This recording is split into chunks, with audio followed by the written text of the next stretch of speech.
오늘의 코인 종합 뉴스 첫 번째 소식입니다. 비트코인이 장기 횡보를 보이는 가운데 이번 주가 향후 횡보를 결정지을 중요한 분수령이 될 것으로 보입니다. 가상화폐 트레이더이자 재무 분석가인 저스틴 베넷은 다음 주 7월 인플레이션 데이터 발표를 앞두고 이번 주 시장의 움직임이 2022년의 가장 중요한 포인트가 될 것이라고 밝혔습니다. 그는 소비자 물가지수와 생산자 물가지수가 거시적 환경에 막대한 영향을 미치는 동시에 가상화폐에도 가장 강력한 파급 효과가 나타날 수 있으며 이에 투자자들은 이어지는 이벤트들에 주목할 필요가 있다고 덧붙였습니다. CPI와 PPI는 현재 경제 상황에서 어떤 종류의 인플레이션이 발생하는지를 나타내는 지표로 연준이나 다른 나라 중앙은행들이 금리의 인상폭과 속도를 결정하는 중요한 데이터이기 때문인데요. 중앙은행이 금리를 인상하는 속도와 폭이 클수록 금융시장, 그리고 주식시장 등 사회 경제 전반에 더 많은 압력으로 작용한다고 합니다. 여기에는 물론 가상화폐 시장도 포함되는데 S&P 500과 동조 현상이 강화된 비트코인 역시 소비자 물가지수와 연준의 움직임을 주목할 수밖에 없는 이유라고 하네요. 연준 잘 좀 부탁해. 다음 소식입니다. 디지털 자산 기본법 개정이 속도를 내고 있다고 합니다. 금융당국은 가상자산의 저주권 편입을 위한 법 개정을 위해 정부안을 마련한다는 방침을 밝혔고 필요시 정부가 독자적으로 법률안을 국회에 제출하는 방안도 구상 중이라고 합니다. 9일 정치권과 가상자산 업계에 따르면 오는 11일 국민의힘과 디지털자산특별위원회 주최로 제3차 민당정 간담회 및 디지털자산특별위원회 출범식을 갖고 디지털자산 기본법의 방향을 논의한다고 하는데요. 이 간담회에는 국회 인사와 전문가를 비롯해 김주현 금융위원장, 이북현 금융감독원장, 가상자산 거래소 대표 또한 한 자리에 모인다고 합니다. 앞서 2차 간담회 당시 발표한 가상자산 거래소들의 자율 규제 추진 현황에 대해서도 발표한다고 하네요. 그간 5대 코인 거래소들은 제도권 진입과 별개로 DAXA라는 자율적 기구를 만들고 자체 규제안을 구체화해왔습니다. 공동 상장 원칙 기준을 쓰고 이외 업무를 정리하기 위한 분과 및 인선을 마무리하는 중이라고 하는데요. 특히 당정 간담회가 열리는 이날 오전 DAXA 미팅을 진행 후 최종 결정된 안건 및 원칙들을 국회에서 발표할 예정이라고 합니다. 국회가 간만에 일 좀 하는 건가? 다음 소식입니다.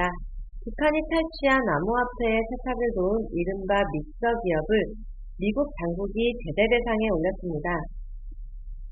재무부는 8일 코인 믹서 기업인 토네이도 캐시에 대해 지난 2019년 설립 이래 70억 달러가 넘는 코인 세탁을 도운 혐의로 제재했다고 밝혔는데요. 믹서란 코인을 속에 누가 전송했는지 알 수 없도록 만드는 기술로 믹서를 반복하면 코인에 대한 자금 추적과 사용처, 현금화 여부 등 거래 추적이 어려워진다고 해서 텀블러로 불린다고 합니다. 미 재무부는 북한 정찰총국과 연계된 것으로 알려진 해커 조직 라자루스 그룹이 4억 5,500만 달러의 코인을 세탁하는 데 토네이도 캐시가 사용됐다고 밝혔습니다. 이 회사는 지난 6월 블록체인 기술 기업인 하모니가 탈취당한 코인 중 9,600만 달러와 지난 2일 코인 관련 기업인 노매드가 탈취당한 코인 중 최소 780만 달러의 세탁에도 관여한 것으로 확인됐습니다. 하모니는 1억 달러 상당의 코인을 절취당했는데 이 역시 라자루스의 소행으로 추정된다는 분석 결과가 나왔습니다.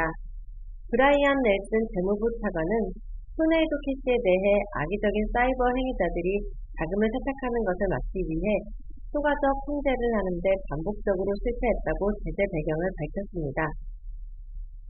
약은 약국에서, 세탁은 세탁소에서. 다음 소식입니다. 가상자산 거래소 빗썸의 매각 논의가 이뤄지는 가운데 최대 주주인 코스닥 상장사 비덴트의 투자 수익과 향후 행보에 관심이 모이고 있습니다. 비덴트는 방송 장비 제조, 블록체인 투자 기업인데요. 비덴트는 빗썸코리아 지주회사인 빗썸홀딩스 지분을 34.22% 보유하고 있으며 빗썸 운영사 빗썸코리아의 지분 10.22%도 보유하고 있습니다. 구일 업계에 따르면 빗썸은 최근 가상자산 거래소 FTX와 매각을 협의 중인 것으로 파악됐는데 현재 빗썸의 매각가는 4조 원대로 논의되고 있는 것으로 전해지고 있습니다.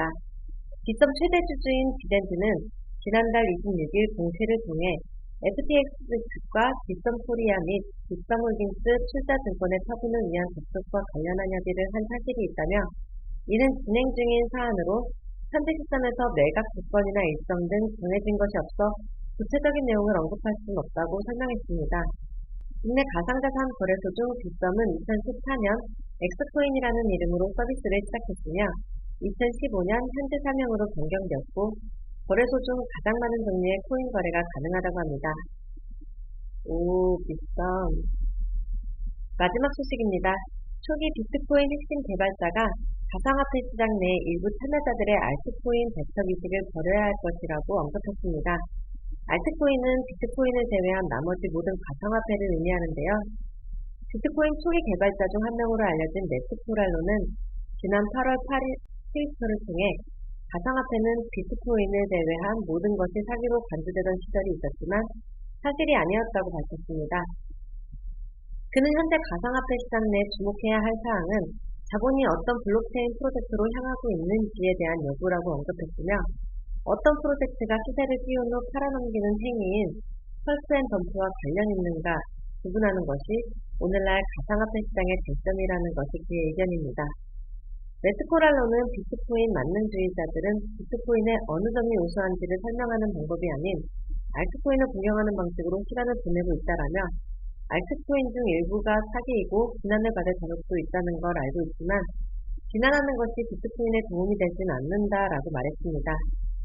그는 가상화폐 시장 내 문화 중 하나로 편가르기를 언급하며 이더리움의 컴퓨터 하드웨어 채굴 방식 설치 업데이트가 끝날 경우 비트코인 만능주의자들과 알트코인 지지자들의 대립구도가 심화될 가능성이 있다고 묻기도 했습니다. 채굴 과정에서 발생하는 환경 문제를 둘러싸고 양측이 상반된 의견을 낼 것이라는 점에서 나온 예상이었다고 합니다. 너네 자꾸 알트코인 억까시키지 말아라. 오늘 준비한 소식은 여기까지입니다. 자세한 내용은 하단의 링크를